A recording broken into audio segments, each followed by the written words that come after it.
Hello बच्चों, कैसे हैं।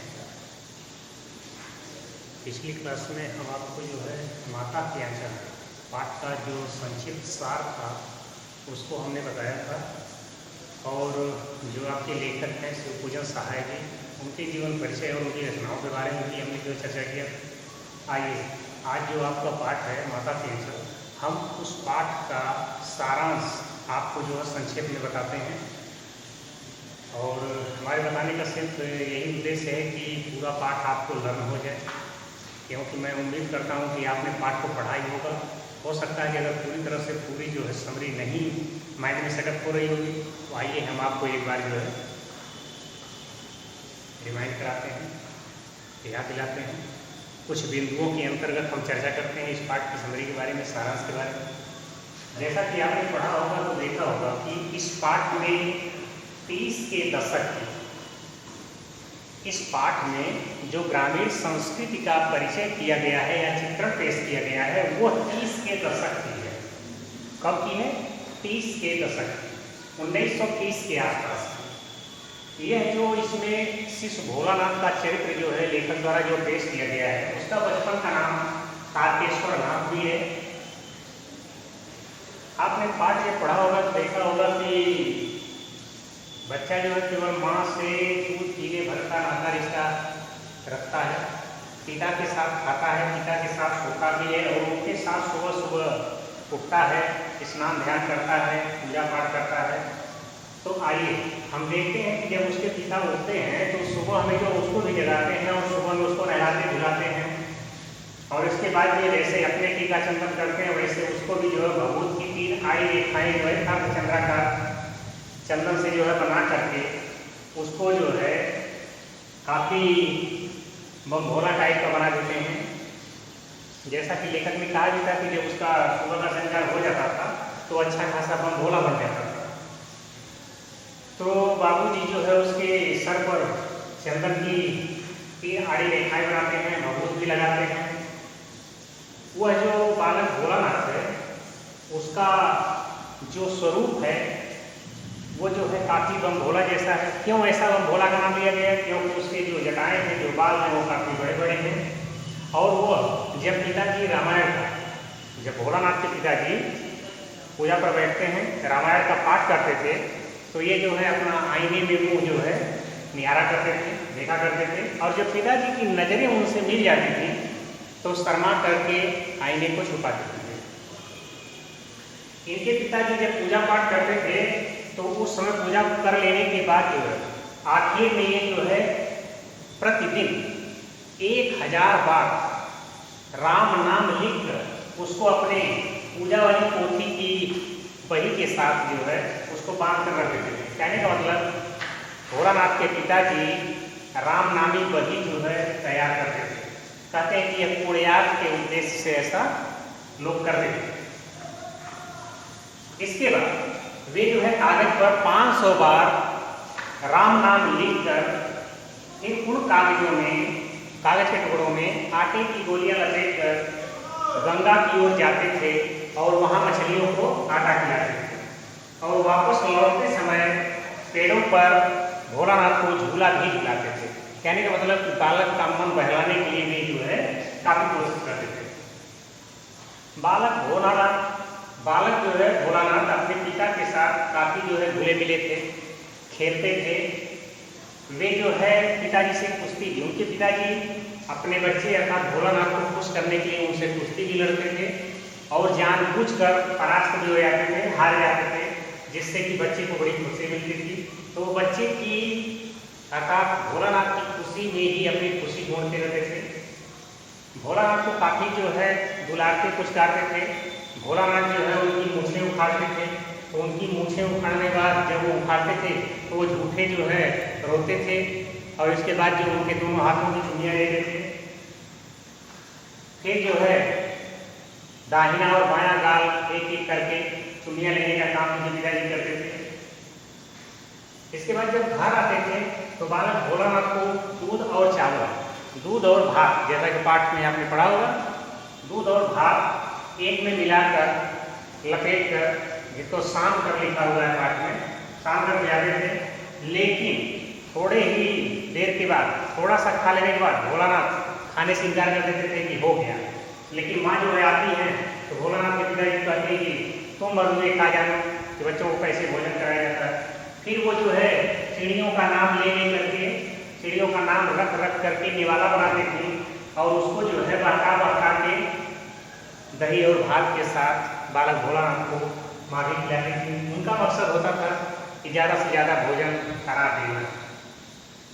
इसके बाद जब भोलानाथ गली में मोहल्ले में जब बच्चों के साथ खेलने जाते थे तो माँ जो है अपने कामों से जब फुर्सत पाती थी तो उनको फिर ध्यान आता था कि खा चुका है, सिर पर तेल नहीं लगा है। तो ये क्या करते थे कि गली से पकड़ कर ले आती थी और एक चुल्लू पूरा तेल जो उनके सिर पर भोर देती थी, डाल देती थी और उनके बालों की चोटी करती थी क्योंकि बाल जो है लंबे थे, और नाभि में तेल लगाती थी और रंगीन कुर्ता और टोपी पहना कर उनका जो है साज श्रृंगार करती थी।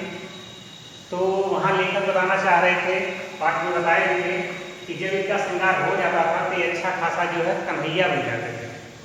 छोटे बच्चों में या कहिए कि छोटे बच्चों को जब नहला धुलाकर उनको जब श्रृंगार उनका कर दिया जाता है, तैयार कर दिया जाता है, तो बच्चों के अंदर एक ऐसी आभा, एक ऐसी जो छवि झलकती है जो एक सामान्य जन के हृदय को अपनी तरफ मोहित कर लेती है। तो वैसे ही बात भोलानाथ भी अच्छे खासे कन्हैया बन जाते हैं। तो इसके बाद फिर जो है अभी इनका खेल तमाशा यहाँ रुकता नहीं है, इनका क्रियाकलाप अभी रुकता नहीं है, आगे भी चल रहा है। जैसा कि आप जो है देखे होंगे कि ये काफ़ी जो है खेल में काफ़ी कुछ इनका परिचय जो है आपको पाठ में मिला है। ये जो बालक भोलानाथ है जब खेलते थे इनके खेलने का तरीका भी औरों से अलग था, या कहीं इनकी जो मंडली थी वो आज के बच्चों से उनकी खेलने का तरीका जो है अलग था।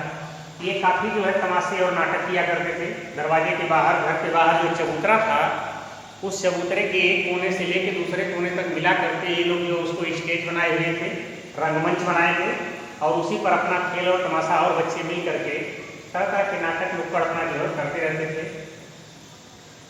खेल में बालक भोलानाथ अपने मित्र मंडली के साथ जो है बारात का जुलूस भी निकालते थे, जो चूहेदानी थी जिसमें चूहा को फंसाया जाता है, उसी को ये लोग लकड़ी में टांग के उसको डोली बनाए थे।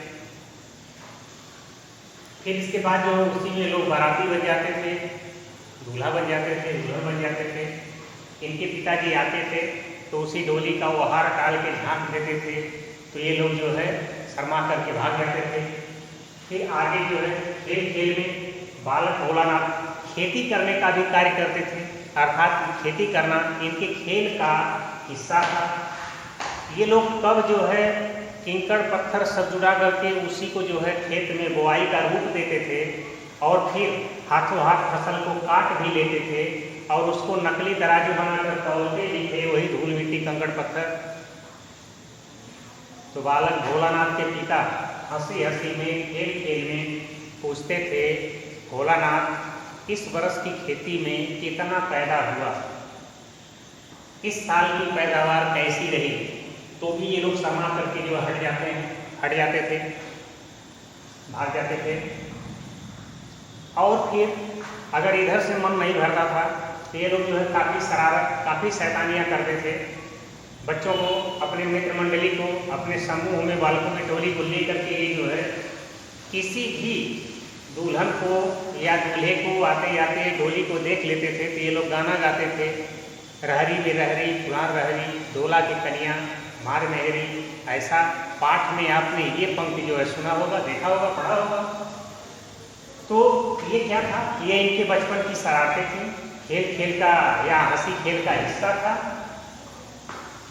एक बार तो कोई बूढ़ा वर था, कोई दुल्हन जा रही थी डोली में, तो ये लोग क्या किए कि उस बूढ़े दूल्हे को, वो जो दूल्हा था, जो वर था, बूढ़ा था, ये लोग उसको जो है चिढ़ाए थे और वो जो है काफ़ी दूर तक इन लोगों को जो है खदेड़ के पत्थर मारने का, ढीला मारने का काम किया था। इसके बाद फिर जो है आगे और देखे होंगे पाठ पढ़ते समय कि मूसल तिवारी जी कहाँ मिल जाते हैं, आम की बाग में ये लोग घूमते टहलते, बारिश होती है बहुत तेज, बिच्छू निकलते हैं, ये लोग डर जाते हैं, इसके बाद जब बारिश बंद होती है तो फिर इसके बाद इनका जो एक मित्र है जो सयाना था, वह जो है मूसल तिवारी को देखता है, चिढ़ाता है। सभी लोग वही जो है एक सुर में चिल्लाते हैं। मूसल तिवारी इनको दौड़ा लेते हैं मारने के लिए। अंत में स्कूल में ये लोग जो इनका मित्र है वो तो भाग जाता है, लेकिन बालक भोलानाथ जो है स्कूल में पकड़े जाते हैं और इसके बाद इनकी पिटाई होती है। रो रो के इनका बहुत बुरा हाल हो जाता है। पिताजी जाते हैं, काफ़ी स्नेह करते हैं, पुचकारते हैं, दुलार करते हैं, घर ले आते हैं और जब ये अपने बच्चों की मंडली को फिर से देखते हैं तो दोबारा हंसना खेलना शुरू कर देते हैं और पुरानी बातों को भूल जाते हैं। एक बार आपने देखा होगा कि ये लोग चूहों के बिल में पानी बेचने का काम कर रहे थे।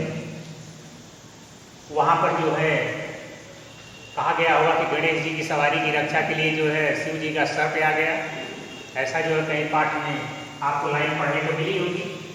तो ये लोग जो है जब चूहे की बिल में पानी बेच रहे थे तो अकस्मात वहाँ से सांप निकला और सांप देखते ही जितने बच्चे थे सभी भोलानाथ के मित्र मंडली में सभी लोग जो है बेतहासा सिर पर पैर रखकर भागे। कोई गिरा, किसी का डांट टूटा तो किसी का सिर फूटा, किसी के पैर में छलनी हो गया, कांटे लग गए, पत्थर लग गए। लेकिन लोग जो है भयभीत होकर के अपने शरीर का ध्यान न देते भागने के चक्कर में जो है घायल होते, गिरते पड़ते जो है अपने अपने घर भाग गए। बालक भोलानाथ इतना भयभीत हो जाता है कि घर जा करके अपनी माँ के आंचल में जो है छुप जाता है। और जब माँ पूछती है, माँ काफ़ी अधीर हो जाती है, माँ परेशान हो जाती है कि हुआ क्या, बात क्या है। वो कभी बच्चे को देखती, कभी उसको बुलाती, पुचकारती, पूछती क्या है। तो ये जो है डर बस सांप नहीं कह पाते हैं तो सांप बस इतना ही कह पाते हैं और इनका होठ कांपता है। इतने भयभीत हो चुके हैं। पाठ में आप देखे होंगे ऐसा पंक्ति जो है मिली होगी पढ़ने के लिए। तो माँ भी काफ़ी जो है भावुक हो जाती है इनकी दशा देख करके। उस समय इनके पिताजी बरामदे में बैठे हुए हुक्का पी रहे थे और जब वो सुनते हैं तो यहाँ जो बालक भोलानाथ हैं ये तो अपनी माँ की गोद में चिपके हुए हैं आंचल की छाँव में। पिताजी जब सुनते हैं तो उनका पितृत्व प्रेम जो है जागता है और वो अभी जो है आते हैं और माँ की गोद से झट से जो है बालक भोलानाथ को अपनी गोद में लेना चाहते हैं। लेकिन बालक भोलानाथ पिताजी के पास नहीं जाते हैं और वह अपनी माँ के आंचल में ही छुपे हुए हैं। वहीं उनको सांत्वना और सुकून और वहीं उनको सुरक्षा का एहसास हो रहा है, जिसके परिणाम स्वरूप वह माँ के आंचल में ही उसकी गोद में ही चिपके हुए हैं, पिताजी के पास नहीं जाते हैं। तो इस पाठ में हम लोग जो है पूरा पाठ का जब अध्ययन किए हैं तो ऐसा पढ़ने को मिला है कि पिता का स्नेह चाहे बालक के लिए कितना भी अपार क्यों हो, लेकिन विषम परिस्थितियों में या लंबे समय के लिए, कहिए कि चिराय काल के लिए बच्चे के हृदय में, बच्चे के मन में जो माँ के प्रति जो स्नेह का भाव होता है, ममता की छाँव होती है, वैसा पिता के लिए नहीं है। हम ये नहीं कह सकते कि पिता का स्नेह बालक के लिए कम होता है या बालक जो पिता का स्नेह सम्मान कम करता, नहीं। लेकिन यहाँ तुलना करके बताया गया है मातृत्व प्रेम, माता का स्नेह। यहाँ जो है माँ की ममता को ही जो है सर्वोच्च स्थान दिया गया है। तो ऐसा आपने जो है पाया होगा। तो बच्चों आप इसका प्रश्न अभ्यास जो है करने की कोशिश करिए और जहाँ भी आपको असुविधा होगी, नहीं समझ में आएगा, पूछने की कोशिश करिएगा। आज की क्लास में बस इतना ही। धन्यवाद।